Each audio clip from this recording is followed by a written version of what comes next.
여러분 안녕하십니까? 계속해서 전북권 뉴스입니다.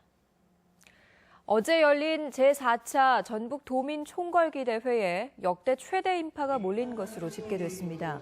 주최 측인 전북시국회의는 도내 각지에서 열린 어제 촛불 집회에 전주 2만 명, 익산 2천 명, 군산 1,500명 등 총 2만 5천 명이 모였고 경찰과 충돌 등 별다른 사고는 발생하지 않았다고 밝혔습니다. 한편 오는 9일 국회 탄핵 표결을 앞두고 도내에서는 6일부터 사흘간 새누리당 정운천 의원 사무실 앞에서 촛불 집회가 열릴 예정입니다. 국정농단, 헌정질서 파괴 공범인 박근혜 대통령의 즉각 퇴진을 요구하는 함성과 촛불이 번져가고 있습니다. 시민들은 정치권을 압박하는 것에서 한 발 더 나아가 탄핵 정국 이후의 사회 변화에 대해서도 주도권을 행사할 가능성이 커졌습니다. 고차원 기자의 보도입니다. 대통령이 퇴진을 미룰수록 주말 촛불 집회가 열리는 광장을 찾는 시민들이 늘고 있습니다. 시민들은 한 달 이상 박근혜 대통령의 즉각 퇴진과 탄핵, 새누리당 해체를 외쳤습니다.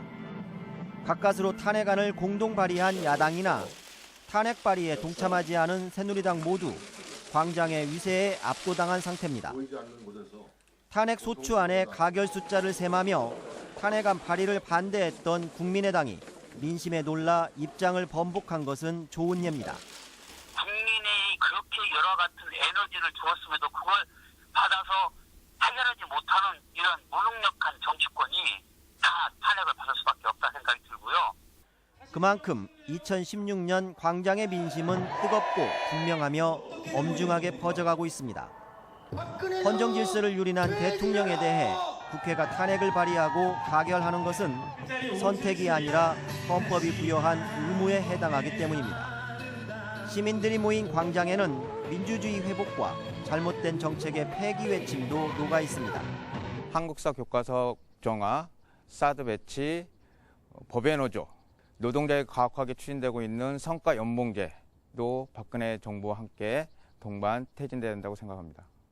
기존 정치권의 한계와 약점을 분명히 알게 된 시민들은 정치권을 향해 부탁이 아닌 명령을 하고 있습니다. MBC 뉴스 고차원입니다. 정부가 어린이집 누리과정 예산의 절반가량을 부담하기로 했지만 여전히 논란의 여지를 안고 있습니다. 어제 통과된 내년 예산안에는 어린이집 누리과정 예산의 45%인 8,600억 원을 정부가 부담하는 특별회계가 편성됐고 이는 3년 동안 한시적으로 운영될 예정입니다. 이에 대해 전북교육청은 시도교육청에 배분되는 예산은 어린이집에 전달하겠지만 나머지 55%에 대한 대안이 없다며 난색을 보이고 있습니다.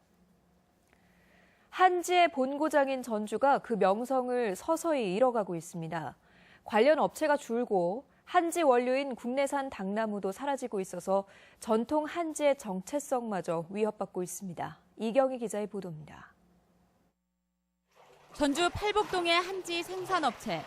닭껍질을 찌고 말려 한지를 만드는 공정까지 오롯이 두 부부의 손을 거쳐야 합니다. 10여 년 사이 20곳이 넘던 한지 업체는 경영난으로 7곳만 남았지만 부부는 40년이 넘게 명맥을 이어가고 있습니다. 종이가 많이 밀려오니까 이제 종이도 잘 안 팔리고 또 닭나무도 좀 경상 쪽에서 이제 비싼 닭을 사다가 쓰니까. 한지의 고장 전주. 조선시대 전주는 한지를 만드는 지소와 부채를 생산 관리하는 선자청이 있어 한지를 제조할 뿐만 아니라 유통산업의 중심지였습니다. 하지만 현실은 초라합니다. 관련 업체는 3분의 1로 줄었고 닭나무 재배지는 아예 사라졌습니다. 값싼 수입닭을 쓰다 보니 도내 업체들의 국내산 닭섬유 사용률도 8.2%에 불과해 과연 한지라 불릴 수 있을지 의문이 들 정도입니다. 전주시가 한지 산업 육성에 나선 지 10년이 넘었지만 단순 제조업 그 이상도 이하도 아니라는 지적도 나오고 있습니다.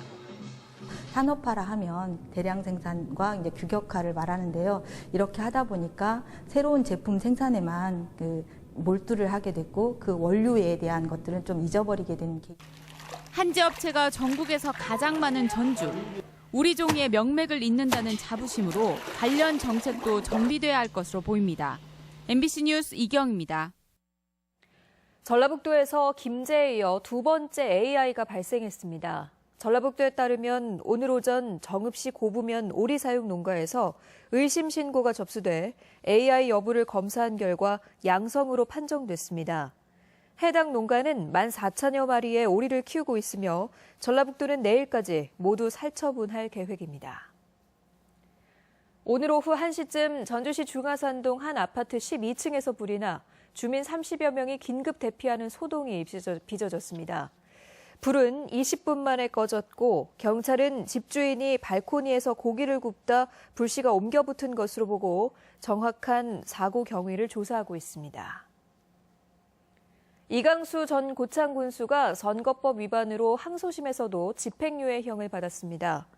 광주 고등법원 제1형사부는 공직선거법 위반 혐의로 기소된 이 전 군수의 항소를 기각하고 원심과 같은 징역 1년 6월에 집행유예 3년을 선고했습니다.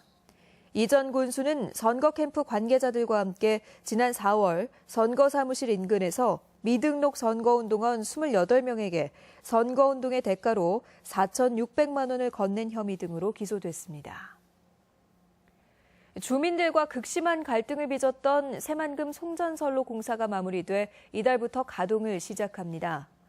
전라북도는 새만금 송전선로 군산전력소에서 새만금 변전소까지 11.7km 구간 철탑 88기 건설과 선로 연결 등이 모두 마무리돼 오는 27일부터 전기 공급을 시작한다고 밝혔습니다. 현재는 6개 마을과 보상 협상이 끝나지 않았으며 전라북도는 새만금 송전선로를 통해 군장 산업단지와 새만금 지역에 안정적인 전력 공급이 가능할 것으로 보고 있습니다. 전북권 소식이었습니다.